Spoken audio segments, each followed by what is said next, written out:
We want to make sure that people are encouraged to create works, and then that you allow the public to use those works. So that's kind of the purpose for that. And we started having copyright laws way back when. The law that we're working under right now is from 1976. There have been changes to it, but it has not been totally overhauled, okay? The last overhaul was in 1909 and then 1976. The current Register of Copy of the U.S. Copyright Office is Maria Palante, and she has been talking about the next great Copyright Act, and so she wants to overhaul it again. So whether that happens anytime soon, Congress has kind of been discussing it. I don't know. Sometimes it could be a good thing, and other times it can't be. At least we know what we have now, and we can try to figure out how to work around it. Used to have the copyright symbol, which is a C in the circle. That's called the notice requirement. You used to have that on works in order to have them protected under the copyright law. You no longer have to do that. And so a lot of times the questions that I get is people say, oh, it's not protected by copyright because it doesn't have that C in the circle. And I have to go, ha ha ha, guess what? If it's current, if it's from 1989 on, guess what? It is already protected. You used to have to register your work with the Copyright Office. You no longer have to do that unless you're going to go into some kind of litigation. If you want to register your work with the U.S. Copyright Office, which is in D.C., you certainly can. The fee has been changing. It was like $45 the last time I looked. And you get a nice little certificate. And basically it says to the world, I'm the first one that developed or created this work. So it's mine, all right? But you don't have to, as I said, unless you're going to go and be sued or want to sue somebody else. So in order to have a work protected under copyright, it's very simple. You only have to have two things. It has to be original, and it has to be what we call fixed. Okay? Original, not a lot to originality. The courts have looked at a lot of different cases. They looked at the White Pages telephone directory, which is just alphabetical listing of people and their phone numbers.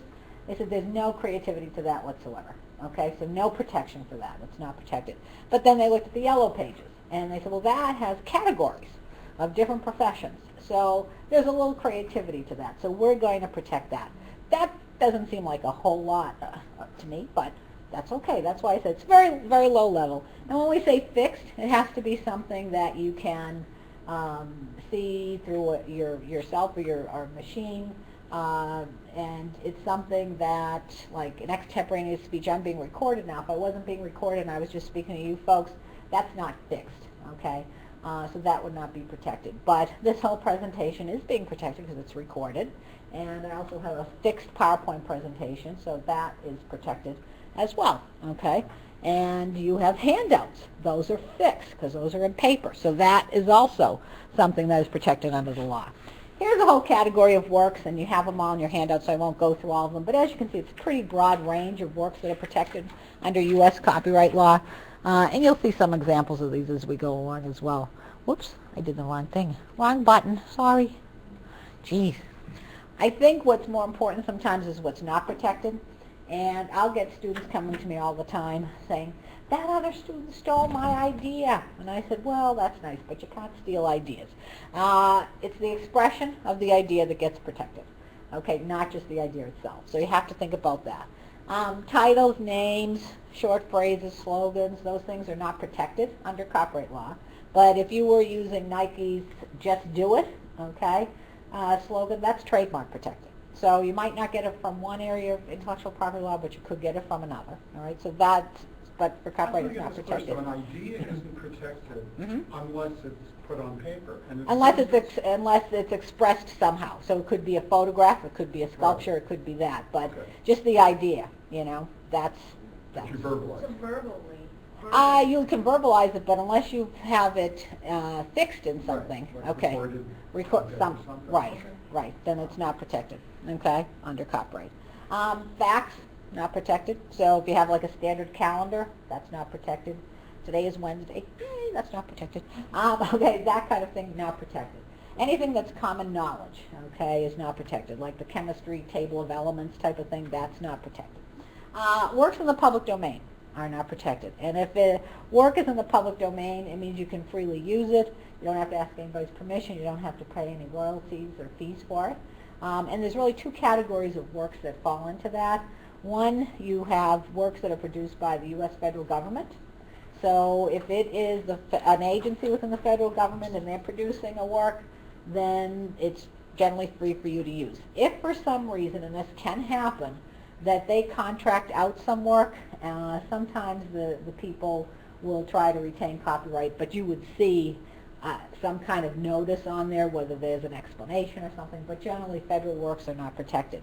The other areas of works with expired copyrights, and this gets a little dicey sometimes as to what's expired. I can tell you that works that were published in the U.S. prior to 1923 are in the public domain.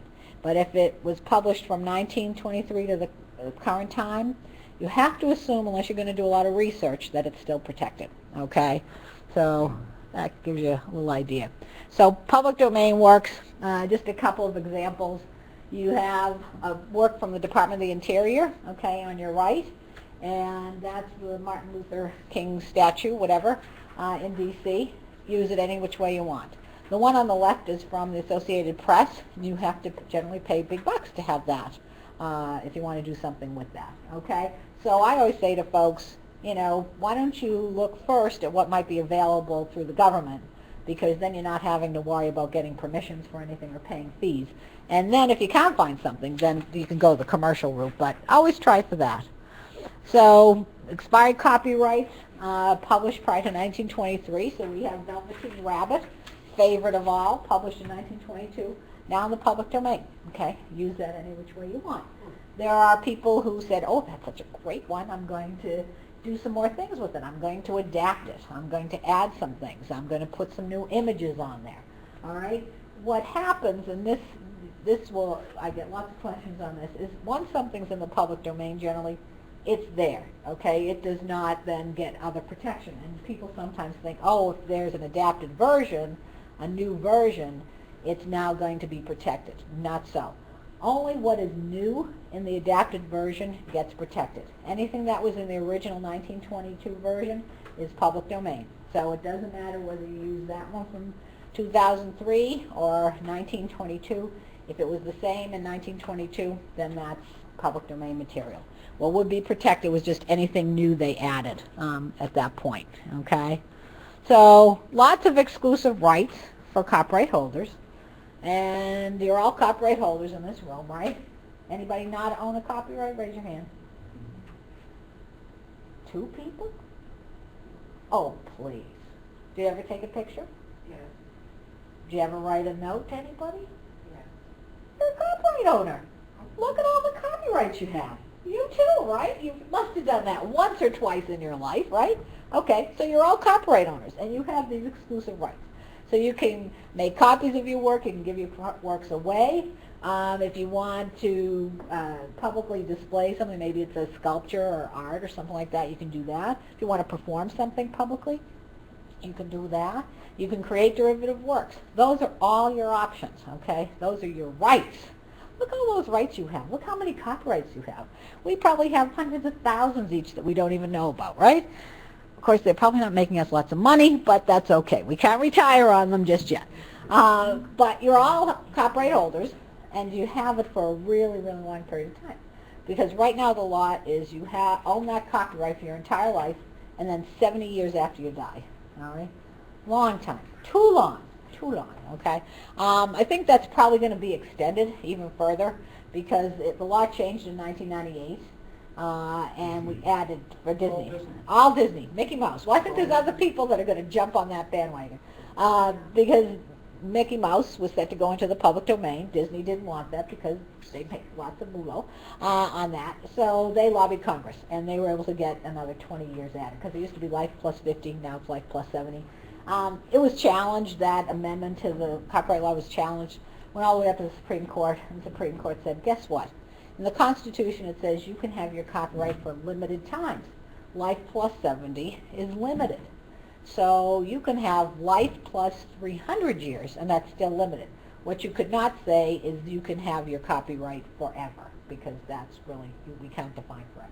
Okay, so my guess, since that changed in 1998, where are we now, 2013?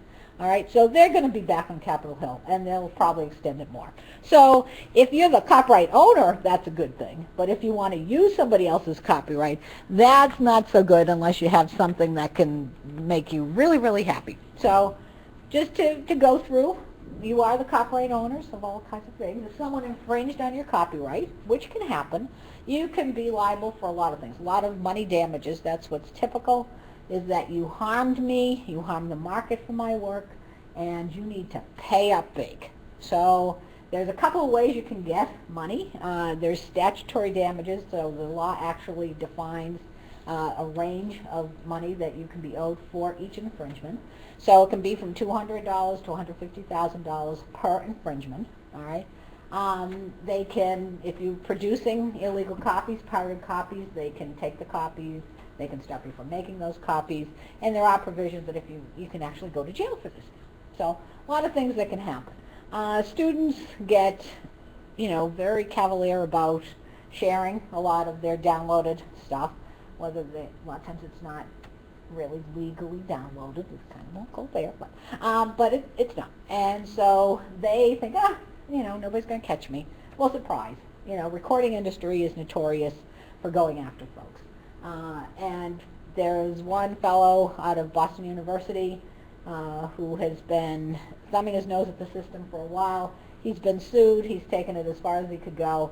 And he finally is now going to owe the music industry $675,000 for 30 songs that he illegally downloaded and shared. Okay? The judge was not happy with him, so they put the high-end dollar figure on each of those infringements. So it can happen. Not to scare you, just to tell you. Facebook, the use of Facebook being brought up, because Facebook people, right? Perfect. Perfect. Yes, they do. And many times, do they own the copyright in what they're sharing? No.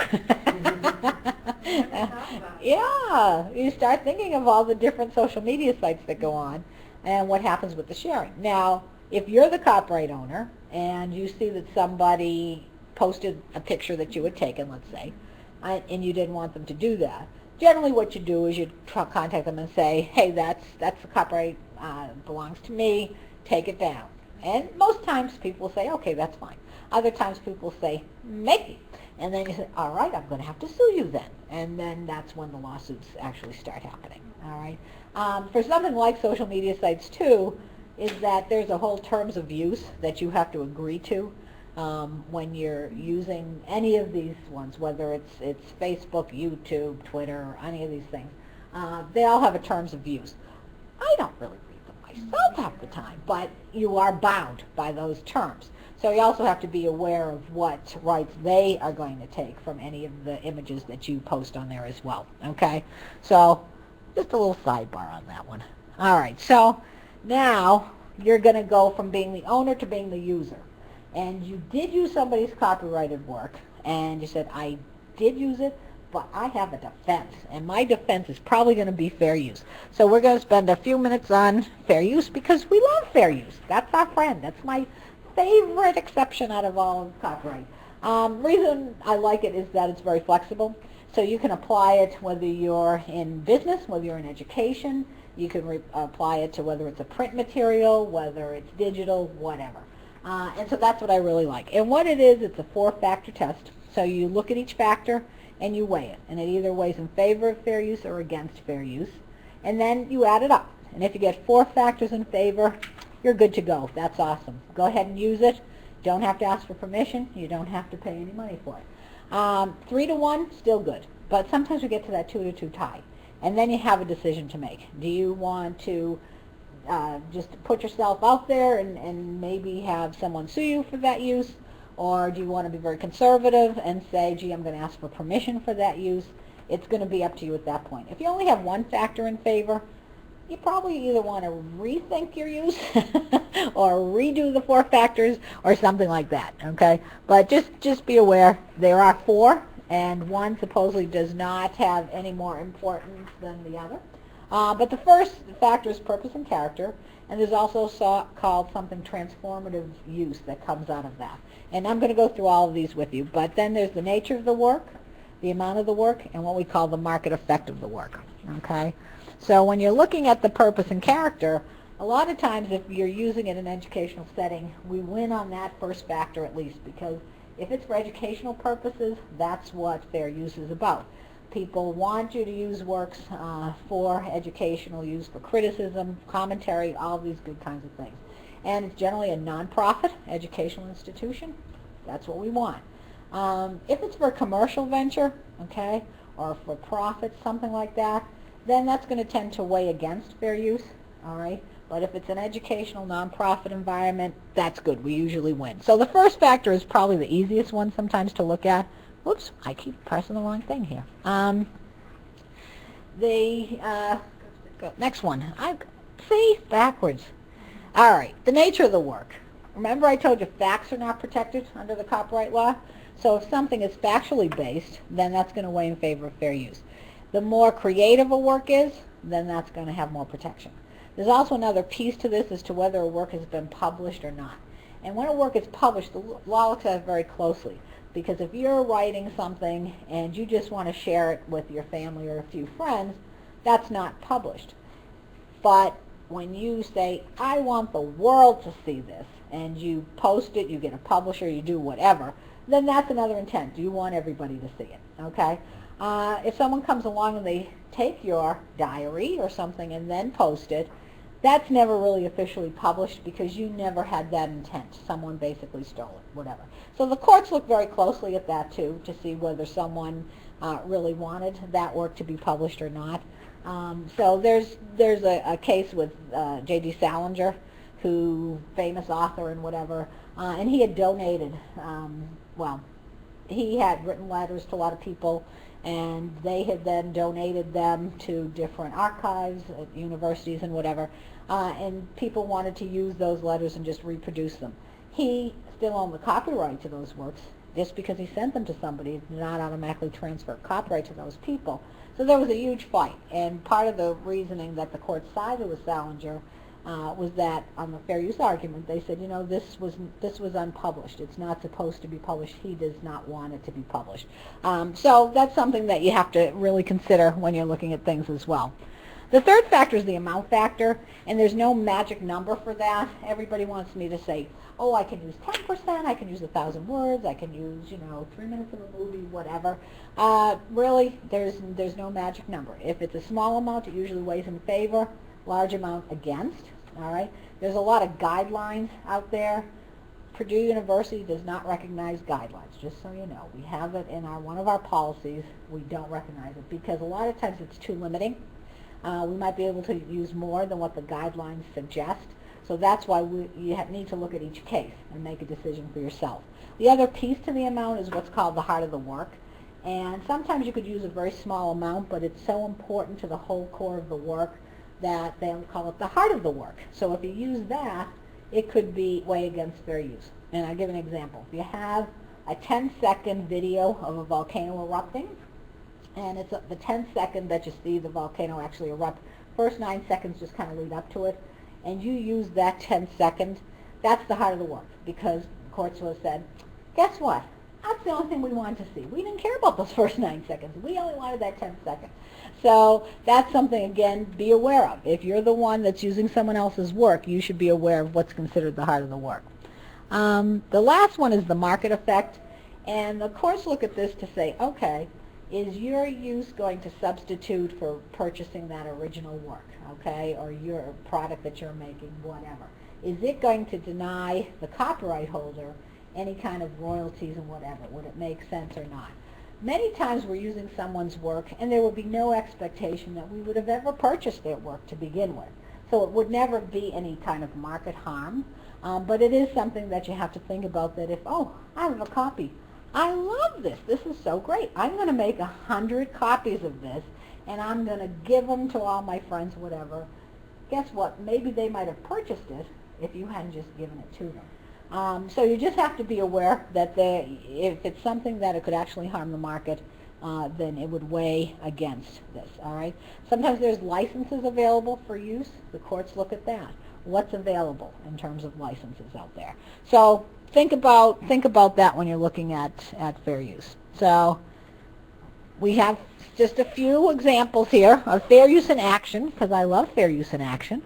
Okay, here's a parody. All right, everybody knows Gone with the Wind, right? And then Alice Randall came along with the book The Wind Done Gone, which is a parody on Gone with the Wind. And Margaret Mitchell, who died a while ago, still has heirs, and the work is still protected under copyright law.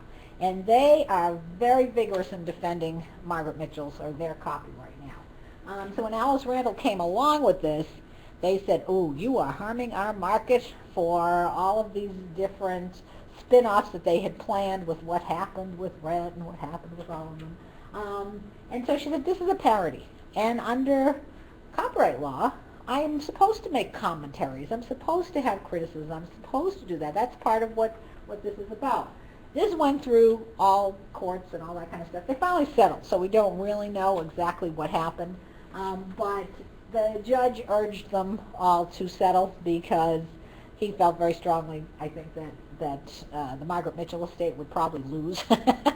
So it's better to just settle this and get it going. But you have got a parody. You have to use a lot of that original work in order to make fun of it, okay?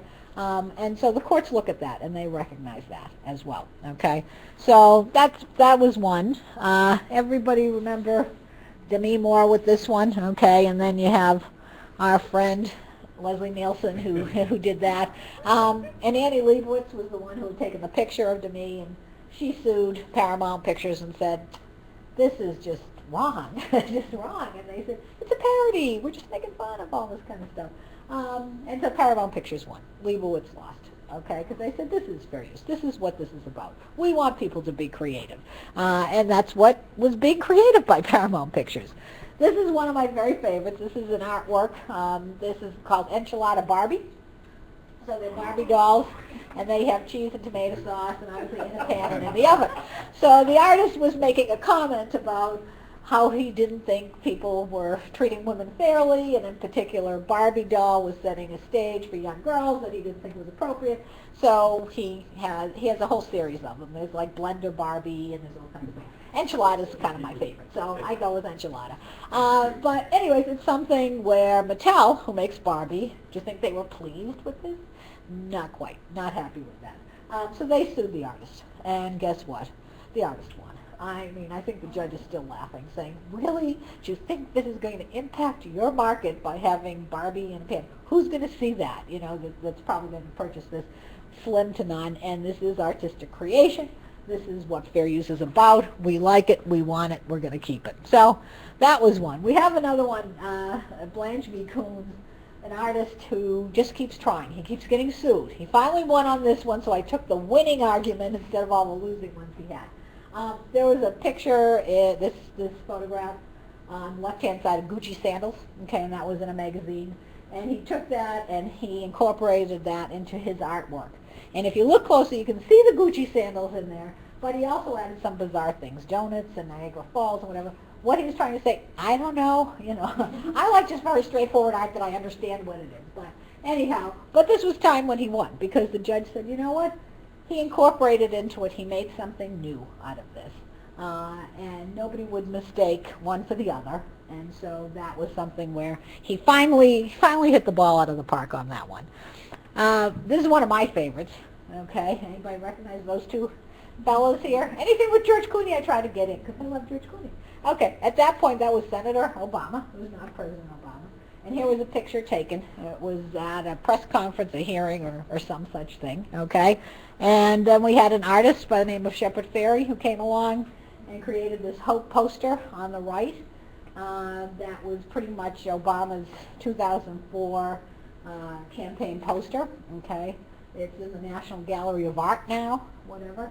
And so when he did this, the AP, Associated Press, claimed ownership in the photographs.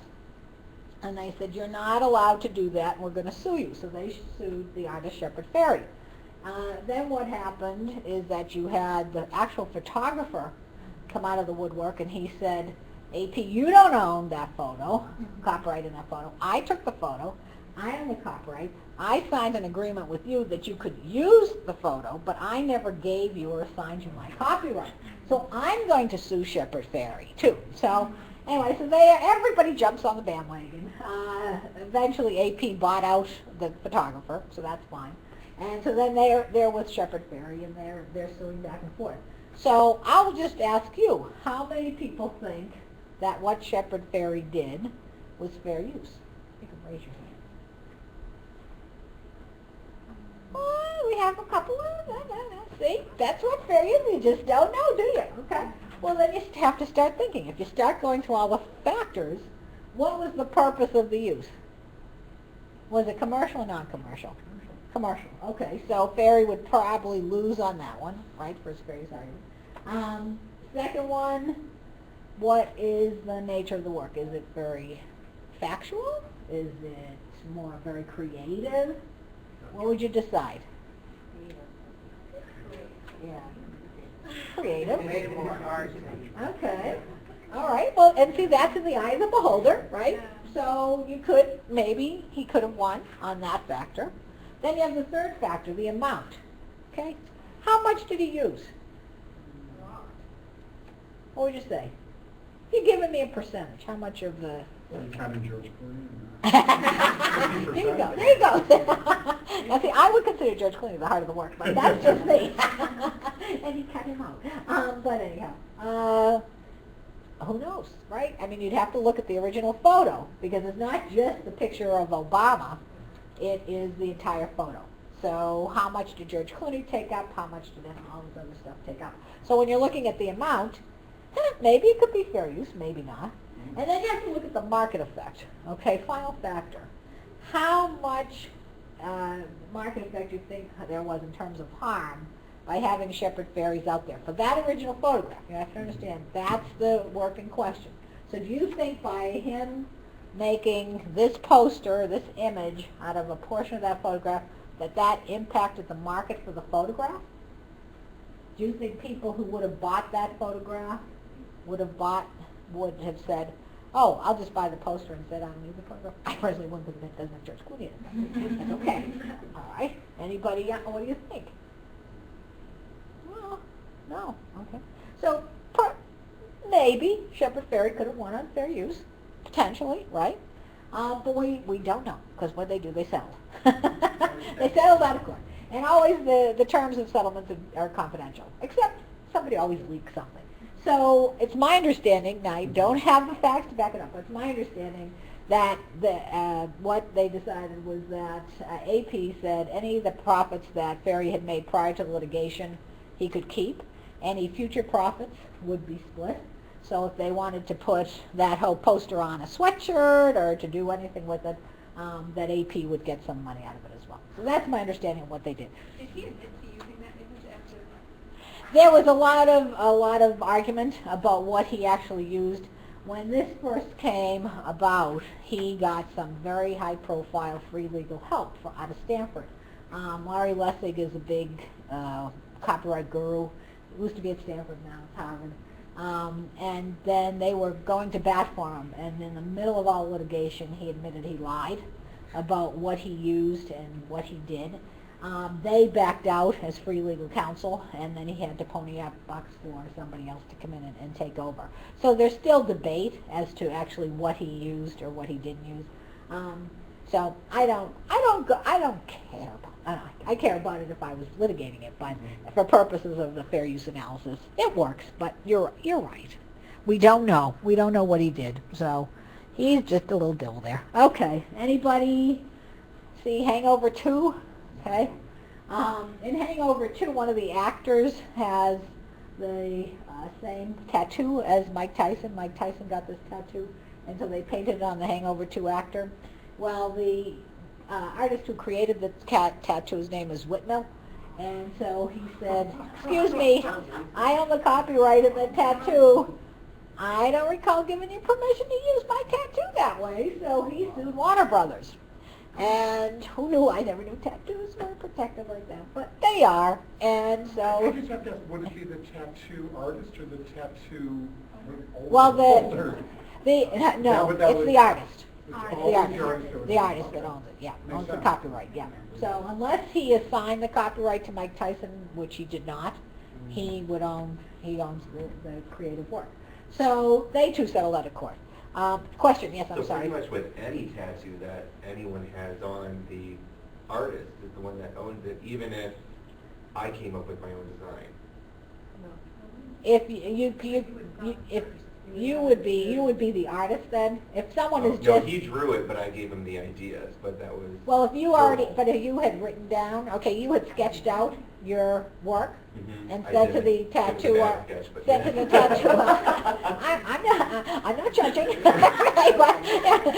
But then if you had put down that tattoo that you wanted, you sketched it out, and then you gave it to the tattoo artist, and he just followed your sketch for the most part, Okay. you're the artist, you're the owner of the copyright of that sketch. Yeah, because I Okay? basically looked at pictures and then made my own design, Okay. and then gave it to him, and then he just redrew it perfectly, so that Right, way but it was just still showing. yours to... No. Still yours to I have show. two, and then this one's not.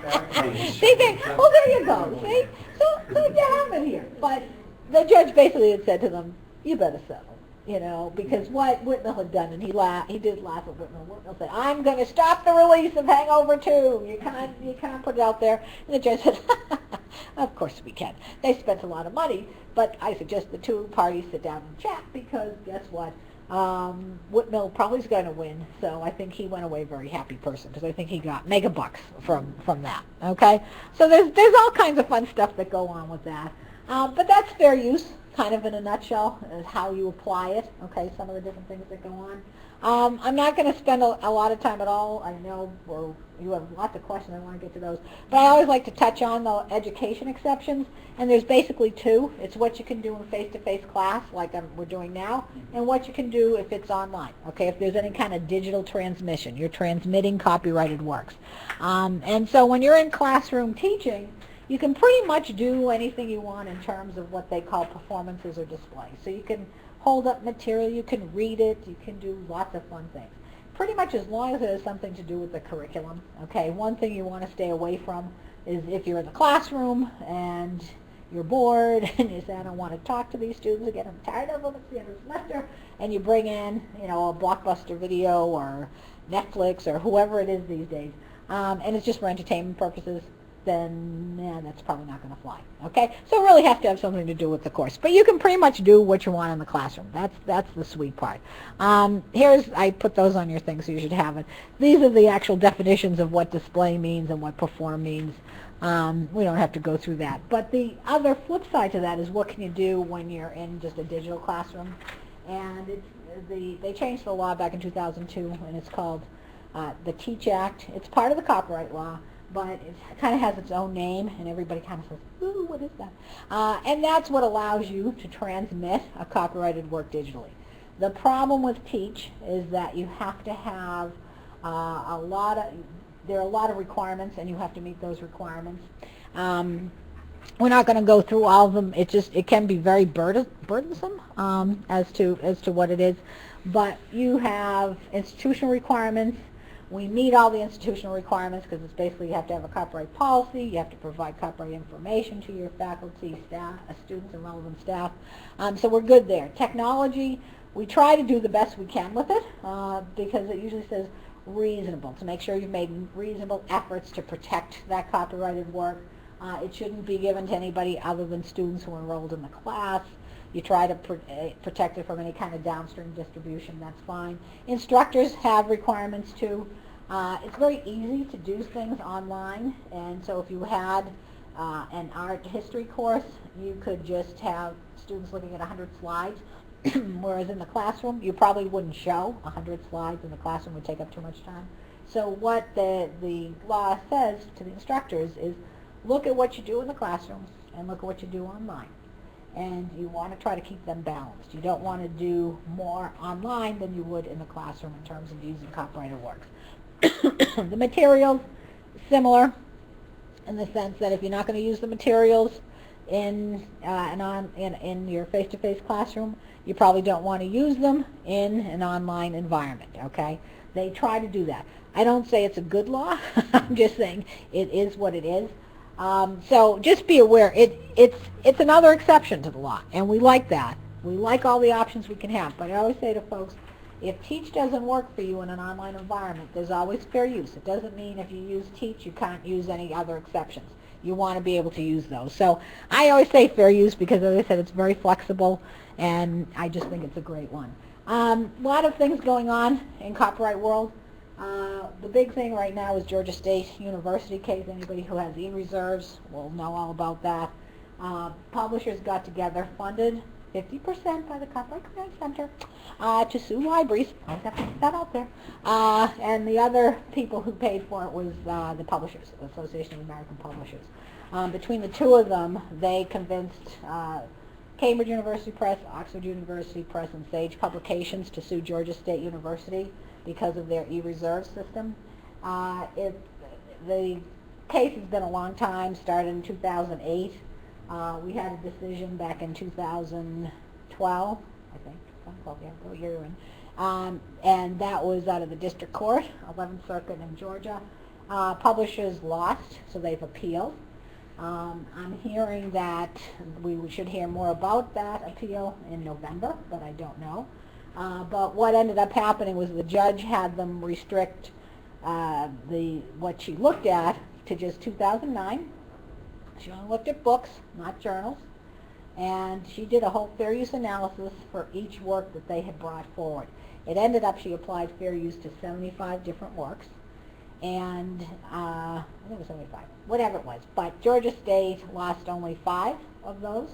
And that was infringement and ranged for the amounts that they used. But what the judge did was she said, okay, I don't like putting amount limits on here, but I will because I have to get through this analysis. So basically she said if a book had 10 chapters or more, using 1 chapter would be fair use. If a book had less than 10 chapters, then you could use 10% of that work.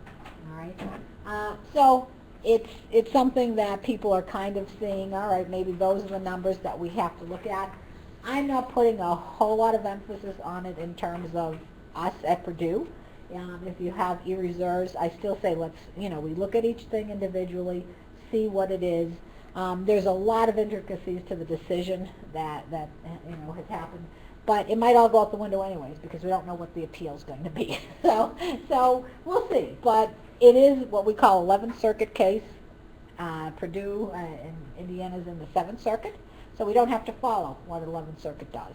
But it's always good to see what's happening because if the case gets tried in the 7th Circuit, they'll look to see what other circuits have done. So Georgia State's out there. That's on everybody's mind.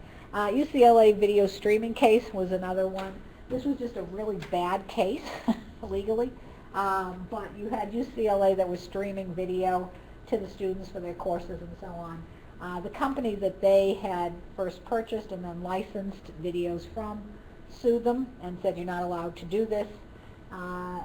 UCLA basically won the case, but they really didn't win it on fair use or Teach or whatever.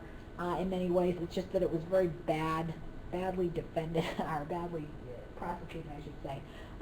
So it's something that even though they won, there's still some questions as to whether streaming video is going to be acceptable or not under the law.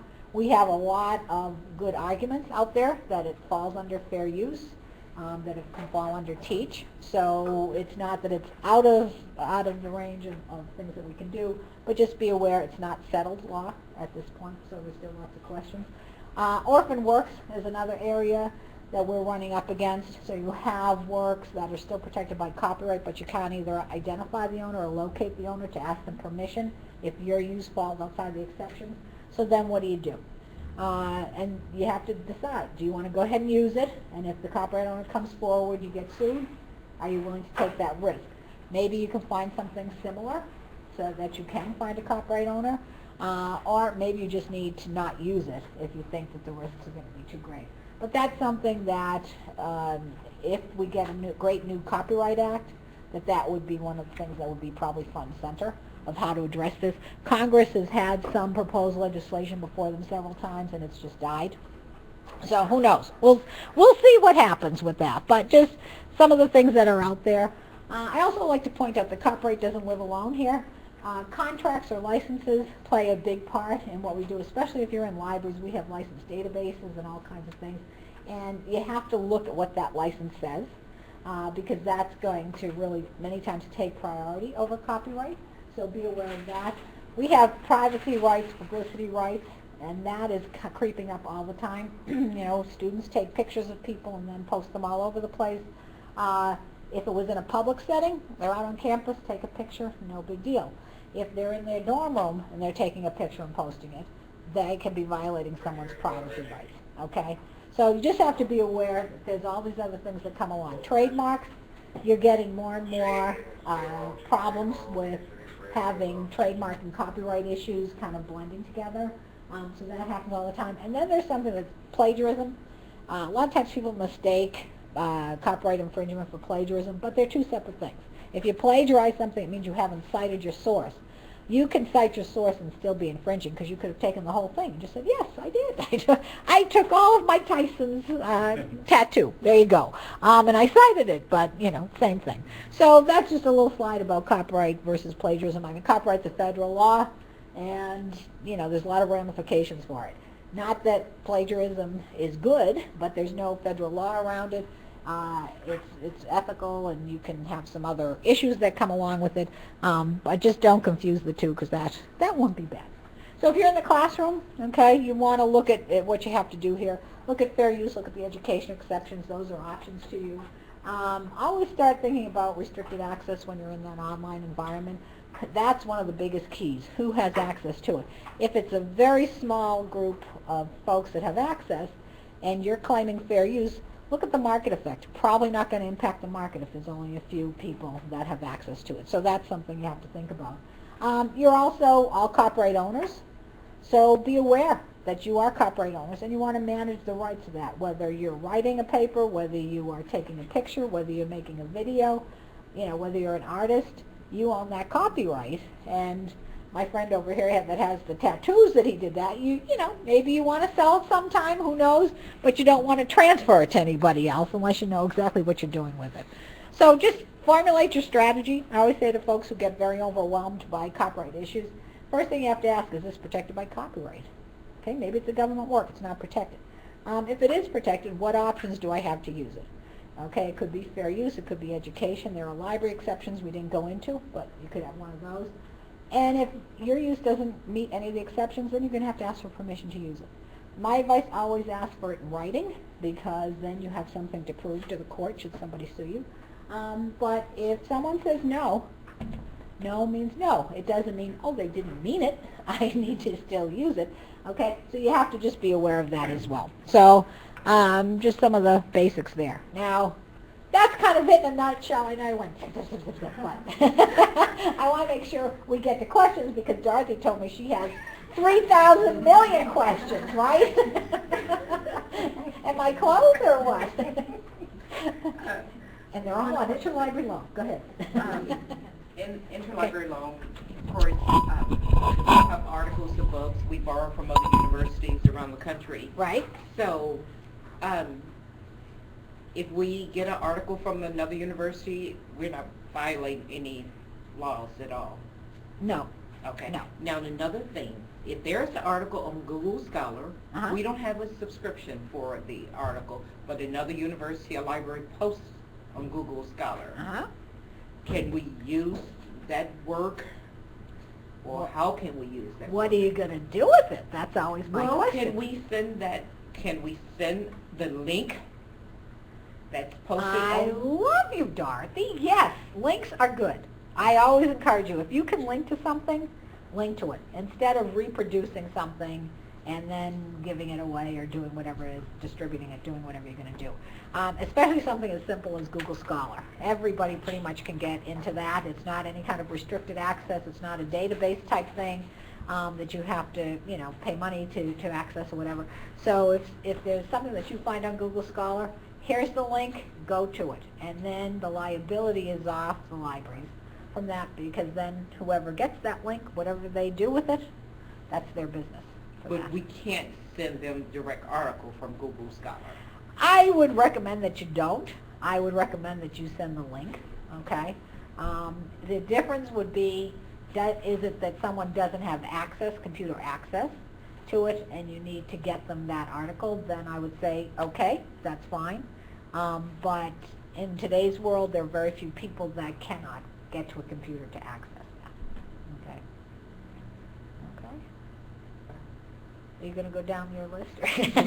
You going to let other people have questions while she's thinking of question number 2? Yes. I do. So I teach an online course and an in-class version of the same course. Okay. I show a video in my online course that I purchased, and I show that as part of the course. It's totally directly related to the material.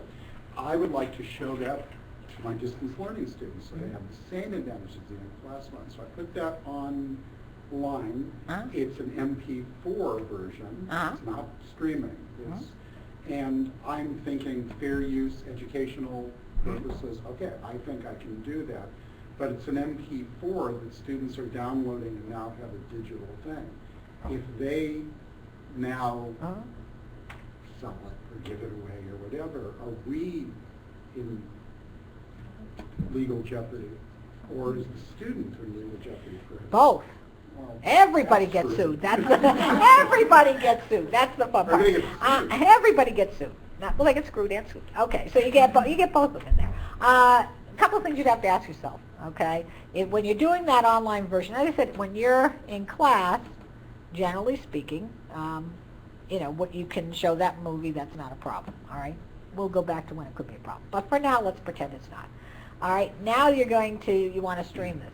The question then becomes is how much do you really need out of that video? Do you need the whole one, or is it just pieces that you need? If you can get away with just portions of it because you really just needed, let's say it's a 2-hour movie, let's say you just needed an hour of different pieces to it, that's what you'd want to do. If you truly need the whole thing, what you have to start looking is there a digital version? Is there another version available that you could have the students go to? Okay, is there Netflix, Hulu? Is there anything else that you could then, you know, have them click on and go and look at it? If there's not, I mean, if you're running out of every option that you have and you need to basically, you know, have it on the file for the students to do, then what kind of technology, what kind of protections can you put in place that they will not just take it and start distributing it? You know, I mean, I like James Bond things. Can it explode after, you know, the third use? Whatever. I mean, what kind of things can you do? If you get to the point that there's really nothing you can do at that, you know, I mean, you have to start looking at all the different things. You definitely at least want to have a statement at the beginning saying, you know, this video is protected by copyright. You are not to, you know, distribute it, all that kind of stuff. We do have okay. a solution. You do? Kaltura will be It's a released. streaming, Streaming. which is the question I was going to ask. Okay. So, you know, if that video is converted, it's from VHS or DVD for education purposes, and I understand all or part, would there be any difference if we put it on a media server that we have here, or within Blackboard on our streaming media server, which is Kaltura? It depends on what's protected the best, okay? Those Right. are protected. What? Those are protected. Protected, okay. So students can't download it, it just streams Okay. like a web player. And then you have to say, okay, how long do you put it up for? Okay, how long do they have it available? The shorter the better. Okay. It's only to be for whatever, however it is. You always want to look at options. Can I get it in the format that I need so I don't have to do any kind of conversion? Because the minute you start converting, you're already violating copyright law. So then you have to start saying, okay, if I'm looking at those fair use factors, what is it that I can do? Yes, it might be for educational use, you know, and then you start looking through, and when you get to that market effect, the courts are going to say, well, what other options did you have? Was that this is just easy to do, and I just didn't want to go investigate anything else? So you have to look at all of those different options before you do it, and you want to keep it to a minimum as to how long it's available to folks. We have a Yeah. licensed ethics, I was just talking with Okay. another faculty member who has a video that she shows the class very much the same thing. Mhm. And she contacted the publisher, I'm assuming it's an educational or something, not a, you know, popular film. Right. And they told her she could digitize it and put it up on a streaming server, and that was like $350 for a license for a year. Mhm. Are you obligated, I mean, now that she's asked, obviously, She did, well, she needed to find it, well, okay, let's go back, because you said, this is where I was gonna go back to for you, and that whole time with you. You said you bought that video. Mhm. What does buying mean these days, okay? I Because have less money now. and someone has more. But a lot of times we don't buy, and there are restrictions associated with it, okay? There could be licenses associated with it, or whatever. And that's something that you have to really look at very closely, because if you are buying it subject to a license, those license terms generally take priority, so look very closely at the licenses. When she, bought that video or licensed that video, or whatever it was that she did, I don't know enough about the situation, but she would have had to really look to see what does that license say, allow her to do or not do, okay? If it specifically says in that license, you are not to do X, streaming it, doing whatever, then she's not allowed to do X, okay? Because a lot of times they'll have shrink wrap licenses or different things. Basically, if you open it, you're now subject to the terms of this agreement, whether you've ever read those terms or not. Those are legally valid contracts, all right? And so she would have, if she opened that package, showed the video, did whatever, she would have been bound by the terms of that license, and if it specifically prohibited her from doing that. If it didn't, okay, then you have a little bit of a dilemma here. Do you contact them and ask them to digitize it, or do you say, under fair use, I'm going to try to do that? And then it really depends, what is it, how long does she want to use it for? $350 for basically a 1-year use? That seems a little pricey in some ways to me. If it was $350 and you can use it as long as you want, which is typical of what will happen, then that's something different. You don't generally let the price drive you, but it certainly is a consideration. And you also definitely have to look at the terms of the license that she agreed to. Just buy a video, like I'm assuming you did, like you went out and you bought this video, or you ordered it online. Where? And then you're going to see. Do you remember?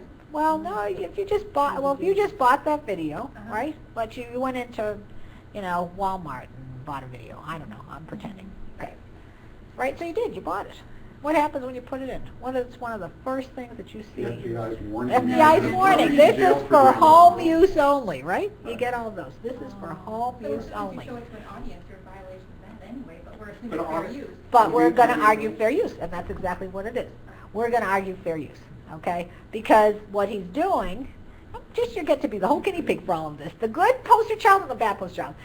What he's doing, hopefully, is he bought it, he read the thing home use only, but, well, that's nice. He's not going out into a public park and showing it to everybody. That would be a no-no. What he's doing is showing it to his students in a restricted setting, and that would fall under fair use, and that would be just fine, okay? So, yeah. Well, what would you advise to our audiovisual office who quite often gets this kind of request from faculty members who would come in with like 10 DVD movies, say, please rip them. I want to put them online. Pretty much it's a no. Okay. I work very closely with the folks on the West Lafayette. Okay. John's my best friend forever, I think. We had worked out a whole list of things that were acceptable or not acceptable. And one of the things, a lot of times people come in, they just want it for a personal conversion. They have a VHS tape. They want to do it to DVDs. And that's a no, okay? If it's something where, they checked and there's nothing else available, I mean, that's one of the first things I say, is there a digital version available? If there is, you purchase the digital version. If there's no digital version available, okay, what are you going to do with the converted version, okay? I'm leaving libraries out of it for now because libraries have their own exceptions, okay, in terms of making preservation copies and type of things for works that are in danger of disappearing. But just on a whole, first thing I always say is, is there another option? Is there a digital version available? If there isn't, then we have to start looking at, okay, what do you do? I mean, we've run into the problem where it's the regional ones, it's the PAL versus the NTSC, whatever it is, the different kinds of ones. And is it reasonable to have one of the other, those players in all of your rooms, or to do whatever? Not necessarily, because sometimes you can only buy it in one regional version, And so then we convert it, and I don't have a problem with that. But I have a problem with if it is available in our region and you just happen to be in another country or whatever and bought it in that version, well, tough noogies. We have to get the appropriate version, okay? So yeah, I mean, I take it on a case-by-case basis for a lot of that, but generally speaking, if you could have kind of guidelines I do for have that. another one that's similar, but this faculty, when I questioned about copyright, and then this faculty said, faculty member said, well, this is, I just want to, this is a CD produced by a non-profit organization. And that means nothing. Nonprofit organizations can still own copyrights. And so if it is protected by copyright, I mean, that's the first question you ask, is this protected by copyright? If it is, then you have to start looking at what you can do, okay, with that, in terms of the exceptions that you have. Okay, Dorothy, I see you. Look at you. You're going down your list, okay. Okay, I know what magazine subscriptions, there's license. and Right. Different The licenses. online versions you're talking about? Yes. Yes, okay. So, if it's an e-journal, and it's an article from an e-journal, can we, and say for instance, they're still working out the details with all the different licenses, but can we send a copy of an article from an e-journal to one of our patrons? Like we have like 1,600 students in distance, say, a nursing program. Okay. First question I ask, can they access it through your system? Yes. Right? So if they can access it, then you just say, here you go. You send them the link, or you point them to whatever it is where they can access it. Okay. Okay? Now, if it's a paper copy of a journal that we have a subscription for, Uh-huh. okay, can we copy an article in the journal and send it to another university? Absolutely. Yeah, that's no problem. So that's fair use. That actually falls under the library's exception, Section 108 to the copyright law. Okay. Section 108. Yep. So we're allowed to do that because we meet all of the requirements for being a library. And basically there's no personal gain from us doing that. All right. You're not aware that they're going to be selling that to anybody else, I'm assuming, right? That it's true interlibrary loan. Then you don't have a problem with that. That's fine. When you look at paper subscriptions to things, there's no license associated with it, but the online versions have licenses, so that's where you have to look to see what's appropriate. Most of the database licenses for libraries include an interlibrary loan provision, okay, that it's okay to do. So if it was an e-journal and they wanted to have an article sent to them from that e-journal in another library, I'm not talking about a student on campus, some other library in California, you could do that as well, but just be aware you have to check that license first to make sure that you're allowed to do that. Most of the times, the licenses that we're negotiating, that's one of the key things that we require in those licenses, that we can provide interlibrary loan functions.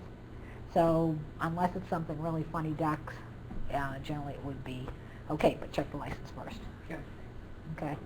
Next one. Yep. So I think we had asked you this over email, but just for the other listeners and just for Okay. clarification for everyone, since we just got Camtasia, if I have a YouTube video, whether I'm an instructor or a student and I want to show it for a project or something for my students, can I record a Camtasia video lecture over YouTube? So if I want to show all Okay. or a portion, I know there's all Explain to me portions, what but- it is. So Okay. Camtasia is a computer Oh, sorry. screen recording. Screen capturing, yes. Screen capture. capturing Okay. software.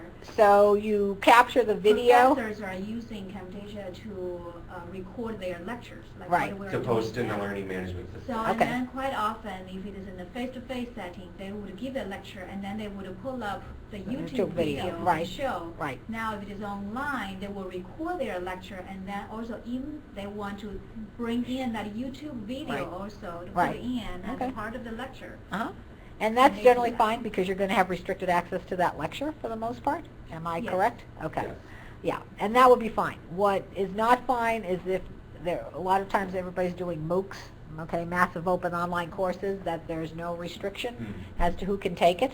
It's just kind of available for the world if you want to look at it, this course, sign into this course, whatever, you can do it.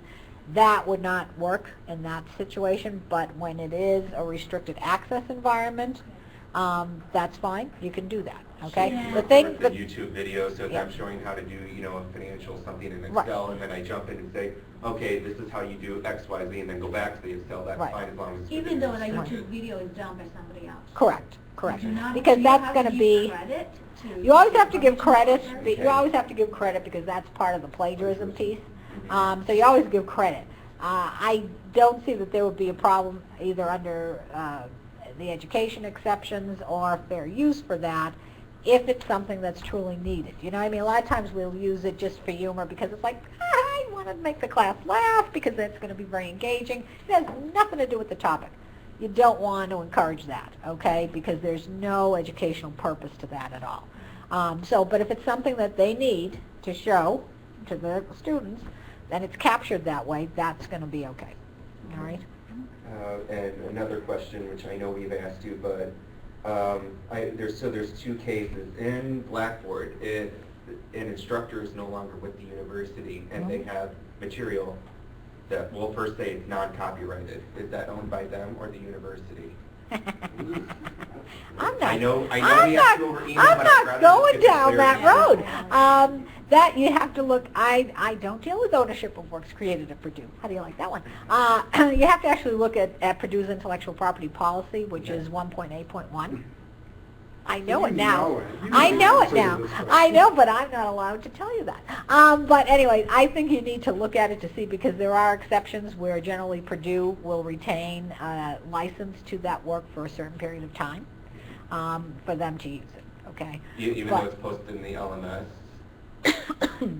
What do you mean? Learning Management System Blackboard. Yeah, I know that part, but Okay. what do you mean though, even though it's posted? So if I don't know. Let me go back. Let me go back. So she posts some of her work. Right, but and then she and disappears. she retires in, Uh-huh. how many years? Right. Can the university still use that work? Well, I don't want to say leave. I should leave. Retired is good. Okay. Yes. We all aim for that at a young Yeah. age. Okay. Basically, as I said, that's going to be something that generally Purdue would claim a non-exclusive license to for a certain period of time. But it's something where you need to look at the policy to determine that. And I will tell you that the policy is probably going to be changed soon. So just to give you an idea, because when the policy has been revised, I've been here since 2000, and I cannot tell you how many times it's been revised since 2000. But I never know. They keep changing the numbers on me. All our online lectures that are recorded. You do to a degree, okay, to a degree. You're a lawyer. To a degree. Well, that's what lawyers do, right, Linda? We never give real good answers. You would own as much copyright as you could in those lectures, okay, whatever is yours, okay, to own. The problem or the issue that comes in is now if it's being recorded, then Purdue's doing the recording. You're not doing the recording, so then Purdue could actually take ownership of the recording of that, but you would still own your intellectual property, your copyright in anything original that you created that was in that class, okay? That's something faculty ought to know when they're recording lectures on temptation, putting it on Blackboard. Yeah. I mean, I just think most of us won't care, Right. but maybe some. Well, I mean, This is news. what they're trying to look at is just because there's so much that's going online for that, and in the situation, someone leaves, someone dies, someone whatever, and they've already structured this class for the next 3 years, and they're going to bring someone in to help teach it. They want to have that option to use those works to do it. And I've seen a handful of them that have come up, and everything has always been, at least from what I have observed and seen and aware of, very respectful, and they've only used it until that next professor that comes in gets themselves acclimated, okay? But it's more allowing Purdue to have that non-exclusive license to use that in that transitional phase. So that's pretty much what it comes